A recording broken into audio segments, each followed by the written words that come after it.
I don't think the video is going to be able to capture how incredibly like beautiful and monumental this looks at any point. So we have something super special and really exciting to share with you guys. I'm going to be taking you along to Italy and Spain. We are in the airport right now. We're going to stop at Italy first. We are going to be sourcing some marble. We are going to share exactly how it is harvested, how it is fabricated, everything you need to know before they even ship it off and you get to see it in showrooms. And then afterwards, we're taking a really special trip to Spain. We are having a full facility tour with Porcelanosa. Porcelanosa is one of the top companies when it comes to tiles and slab formats. So we're going to get to see exactly how it's made. And I feel like we're inside of a TV show because I get to share everything with you guys. So next time you see me, we're going to be in Italy. Oh my God.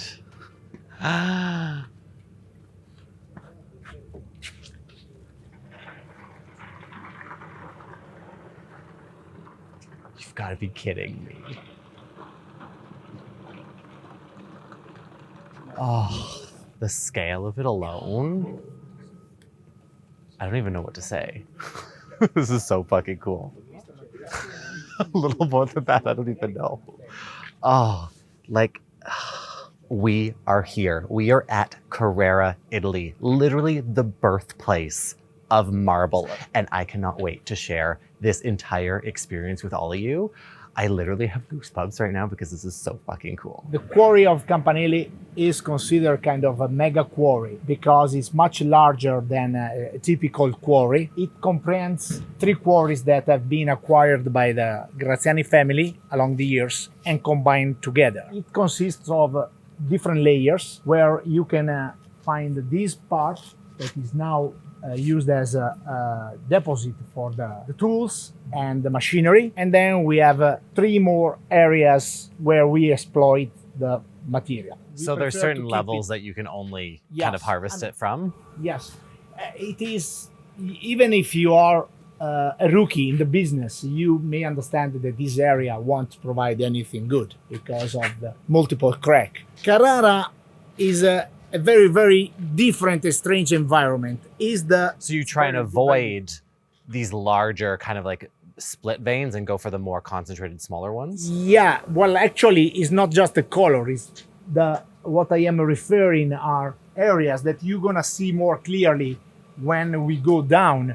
You see areas that are heavily fractured, like those. Oh, so it's not as like compressed. It's not just the color. Yeah. So the color is the next step, the next challenge. The first challenge is, okay, how can I quarry safely and how can I quarry sound block? First task. Mm-hmm. Then when you have the sound block, you have to determine how can I make it the nicest in pattern, in color, the most balanced. Third, how can I make it large? They see the whole mountain. They said, look, you have all of that without realizing all the specific details of what you have to avoid. Then when you go into the detail, you see, okay, here I cannot quarry, there I cannot quarry. Then the material maybe when it's available has 2 shades like there, gray and white, and people don't like. So you have to try to make the blocks in a way that they become very much commercial. What would you say the percentage of usable commercial selling marble would be out of like, if you were to take this whole kind of area, for 15%. example? 15? Yeah. That's like nothing. Yeah, 15-20% if you're lucky. Yes. Wow. It's not for the faint of heart, people. So we're going deeper into the quarries now, so we're actually going to be able to see where everything is harvested. You hear about quarries and you know it comes from the earth, but then once you're here and you see how big this thing is, and now to put in perspective, this is 1 out of close to 200 quarries just in this part of Tuscany. So like I already loved it to begin with, but now to actually be here and see how they get it is a whole new understanding. Now, so carving the blocks and then from the blocks, they turn into the slabs, and then they're going to do all the processing, the polishing or the honing, applying the resin, and then shipping all the way to the US or and then people Canada. wonder why it's expensive. That's why. That's why. But the real challenge here, right, is like how do you pick the perfect slab, right? So we talked a little bit about this earlier today. So I think the first thing, right, is that veining movement.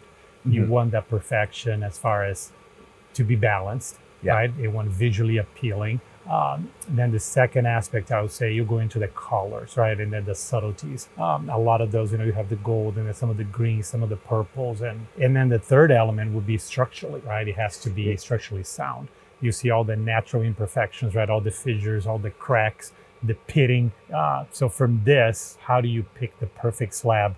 The combination of the movement, the color, and structurally sound out of this gigantic mountain. So one of the biggest things I love about Encore Stone is that you make your pricing available and readily available to designers, because one of the biggest challenges from my side of doing the projects is finding the stones that, one, fits within the budget without showing them something that is so extremely beautiful. And then the fabricator will show us a cost and they're like, back to the drawing board because it's not going to work anymore because it doesn't fit in the budget. Right. Having that information on the spot is crucial, right? Instead of having to, you select something and then you wait 2-3 days, sometimes a week for the fabricator to get back to you. And then maybe the price is completely off. And then, like you said, now you're back to the drawing board. Very frustrating. It makes it frustrating for not only the designer side, but also the client side of things, of being shown the capability of what your kitchen could look like with a stone, and then you get the pricing back and it is nowhere close to a budget you would even consider, because a lot of companies, unfortunately, are stingy when it comes to sharing their prices. Right, and that was the inspiration behind Encore. I wanted to make the process simpler. People are coming with their designers on the spot, they're looking at the different things. We carry like literally hundreds of slabs or colors of slabs, right? So thousands of slabs in our warehouses. So I want people to, as they're going up and down the aisles, to have the conversation, say, hey, here for the kitchen, here for the master bathroom, here's for the kids' room, be able to make those decisions on the spot. So I'm very happy to hear that you like it. I love it, and it makes it so much easier for everyone to actually enjoy the beauty of natural stone, because it doesn't feel as stingy and kind of like gatekeepish from a lot of these fabricators. Yeah, that was the goal. So this is the Bianco Carrara, the most famous marble from this area, hence the name. Carrara is a city here in Tuscany, and it was built around the marbles. Some of those quarries here have been around even before Christ. So we're talking literally, like 2,100 years. And so there's different variations of different marbles in this region. So you've heard the names like Calicata, Paonaso, you have like Venatino, Gioia, but Carrara is the bread and butter. Most of what's quarried in this region is the Bianco Carrara.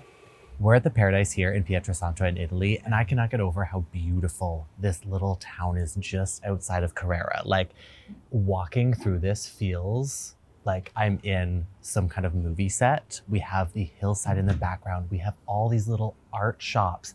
Everyone here is just living such a beautiful, casual, slow life, and I'm so here for it. So yesterday we were actually at the quarry and we got to see how they're harvesting all the marble blocks, and today we're going to go to the factory to see how they're actually fabricating the slabs before they're even shipped off. I'm so excited to see this experience, because this is one of my favorite parts of the job, is seeing the slabs come to life from the blocks, and I can't wait to share it with you guys. So next time you see me, we're gonna be at the factory showing you all the cool details. So we just arrived at Savannah. This is the factory where they actually cut down all the marble slabs. They're going to give us a full tour of their entire facilities, and I can't wait to show you guys, because this is the coolest part of my job. Not only do you get to see the actual slabs being cut down, but you get to see each piece in terms of fabrication and how the veins are actually determined throughout the entire block itself. So these are all the A-frames that once they cut them down, they'll slot them in each individual piece, so all the veining is consistent through each piece that they cut down. They usually do them in rows of 8 to 10 from the blocks themselves, and they can get anywhere between 50 to 80 slabs out of each block, depending on the size. So this is one of the blocks here. You can see that they've divided them all the way through. So you're actually getting 75 slabs out of this one continuous block itself, which is so amazing to see. You can see some of the pattern and the variation that comes through in terms of the fluidity of the movement. And then as you come around, you can just see the magnitude of how beautiful this is. So this machine here applies an additional resin once the backing is put on. And once it rolls it out, it cures it, so that other side of the marble will always have that extra level of security in terms of backing, that when the fabricator goes through it, it just makes sure that it's extra stiff to prevent any edging or chipping that could be caused in the fabrication process to damage the whole slab. We're now in the second part of the factory. So once everything has been cured with the resin, this is where they bring them to the saws to completely level out every imperfection and detail to make sure not only it is smooth, but all the imperfections have been filled with the resin, so you have the perfect countertop slab.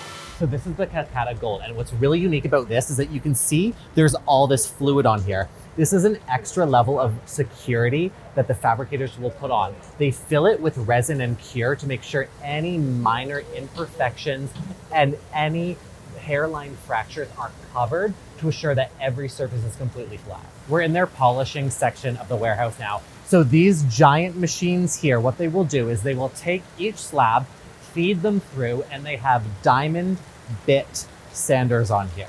So this is where they make either the polished, the honed, or the leathered look for each slab themselves. About 90% of slabs, especially now, are honed. That is the new trend. They want that very mattified look that gives a much more subtle approach versus the polish, which is about maybe 30% of their business across the US, that it only caters to that high shine look throughout every slab. So they will pick each slab and determine which one is going to have which finish before they're even sold.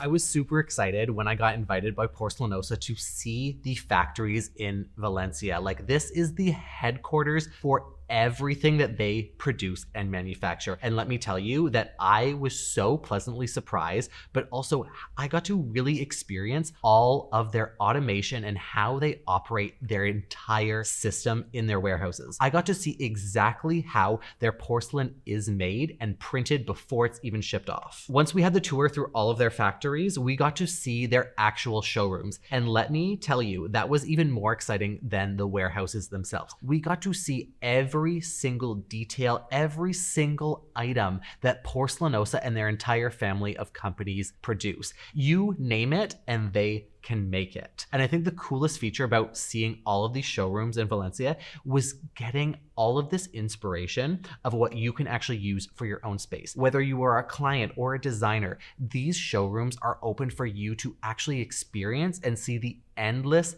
possibilities and versatility of these items and how you can use them in your home. When we first got to their factories, I honestly felt like I was in the Monsters, Inc. movie, the way that they have incorporated all of this vertical warehouse storage. So we're here in Madrid at the Porcelanosa Group factory, and this is one of the coolest features. They've started integrating all of this vertical warehouse storage. So instead of everything typically coming on your A-frame tracks, they have this whole new system that quadruples the amount of storage in their warehouses, and everything is automated. Everything is ordered by your robot. It will pick up the exact code of where it is, bring it based on its pressure point systems, how many pieces are in the order, and where it's being located all around the world. The robot will come, bring it down, put it on the pallet, have the pressure points picked up to make sure everything is perfectly packed and sealed, and shipped to the fabricator. Having this entire system and just watching it work operationally, I think is so unique.